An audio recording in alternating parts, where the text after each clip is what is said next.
Du vice-président? Non, du président du parti, Moël Béné Jacques Agi, qui disait oui, qu'ils n'ont pas pu ranger et que c'est factuel et donc il n'a rien à dire.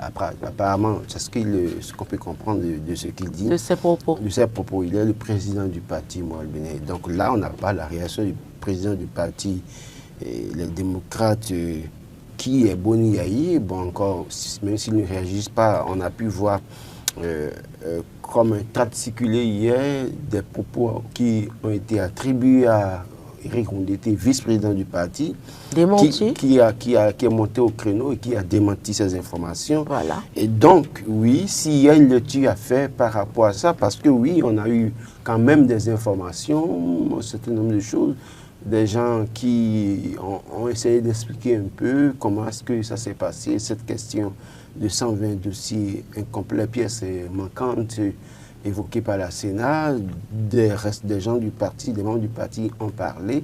On a croisé les informations, mais on ne pourra pas faire une lecture sans avoir une réaction officielle du parti. J'ai pu lire hier qu'il devrait faire une conférence de presse au siège du parti et qu'il y aurait eu un court-circuit électrique, ce qui a fait que ça n'a pas pu tenir. Donc, peut-être que dans la journée, on verra la position du parti et les démocrates de façon officielle.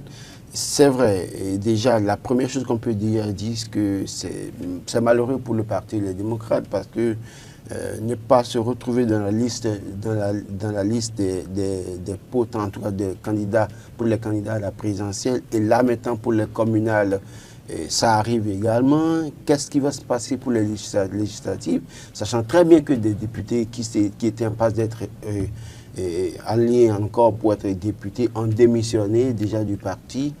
Comment est-ce que ça va se passer? Est-ce qu'aujourd'hui, avec la réalité que nous avons en face, même si le parti va aux élections, est-ce que dans le contexte qui est le nôtre aujourd'hui, ça va être facile pour le parti? Autant de choses dont il y a eu un, il y a eu deux, et forcément, il faut peut-être se préparer à avoir trois, ou alors prier pour qu'il n'y ait pas trois.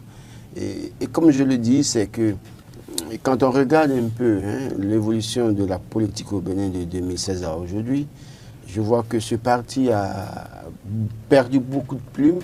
Et je vois que ce parti se bat tout le temps pour être dans le carré d'as, si vous voulez, mais malheureusement, il y a toujours des choses à leur reprocher. Ils ne se retrouvent pas en liste, sauf en 2023 où ils ont pu participer à une élection. Donc, quand vous regardez tout ça, vous posez la question de savoir, oui, où allons-nous et qu'est-ce qui va se passer par la suite? Alors, j'ai bien envie de dire quelles sont les responsabilités internes, puisque nous connaissons tous les tests et puis nous connaissons les délais auxquels nous devons déposer les dossiers. Alors, pourquoi ne pas s'y prendre tôt afin d'éviter tous ces désagréments? Je pense que le problème du Parti démocrate est plus profond que ce que vous dites. Et c'est pour ça que je dis, je préfère une sortie officielle du Parti démocrate avant d'opiner à proprement parler sur la question. On ne pourra pas dire que les partis ne seraient pas préparés. Puisque ceux qui parlent de ma mauvaise organisation au sein du parti, les démocrates, je souris parfois, parce que je dis, mais écoutez, c'est pas... Moi, il y a 4 ou 5 mois en arrière, où j'ai surpris des gens en train de préparer les candidatures pour les communales, où les coordonnateurs étaient instruits pour proposer la candidature, commencer par courir pour apprêter les autres pièces d'abord avant qu'on ouvre la plateforme pour le quitus fiscal. Donc je ne pense pas que ce soit un problème d'organisation ou un problème de non-respect de délai. Il y a que, oui, parfois dans un processus, vous devez faire très attention. Et je pense que je l'ai toujours dit, que quand vous avez une machine redoutable en face de vous, vous prenez toutes les décisions possibles. Sauf qu'à un moment donné, dès lors que vous êtes en position de faiblesse, vous êtes facilement vulnérable. Et donc, est-ce que ce n'est pas cette situation qui prévaut aujourd'hui, qui fait que le parti, malheureusement, perd des plumes et se retrouve dans cette situation?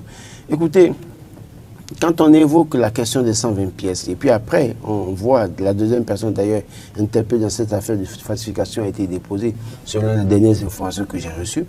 Donc oui, évidemment, il y a que les militants posent des actes, les membres du parti, les responsables du bureau, membres du bureau posent des actes également, mais tout acte sera pas sous peine fait en réalité minutieusement.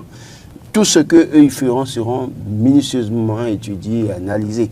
Donc cela montre qu'à un moment donné, ce n'est pas un problème d'organisation, c'est juste que il y a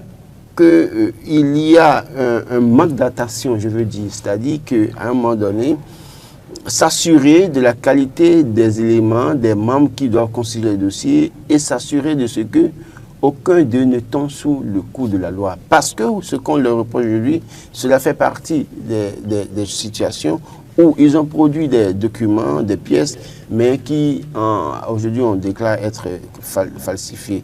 Bon, attendons de voir quand même, comme je l'ai dit, je crois que dès lors que le parti, les démocrates, montera au créneau avec une déclaration officielle, on aura des éléments qu'on va croiser avec les éléments de la Sénat, les éléments de la Direction générale des impôts, les éléments du procureur spécial de la CRET, évidemment. Et donc, on ne saurait apprécier ou analyser cette situation sans avoir un son de cloche officiel de l'autre côté. Donc, je pense que c'est à ce moment précis-là qu'on pourra avoir en tout cas les informations adéquates pour analyser.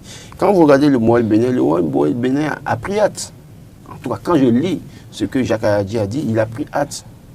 Il a pris hâte. Et pour lui aussi, évidemment, il y a plus profond que ce qu'on voit là. Et lui-même, juste qu'on ne pourra pas dire tout. Mais au fond, aujourd'hui, je crois que avec ce qui s'est passé, je ne sais pas s'il va continuer à résister, à ne pas se fondre dans le BR, ou bien s'il va continuer à dire, bon, je suis président du Moël Bénin, je tiens bon, je ne recule pas. J'attends de voir comment est-ce que lui va se comporter dans les prochains jours. Alors,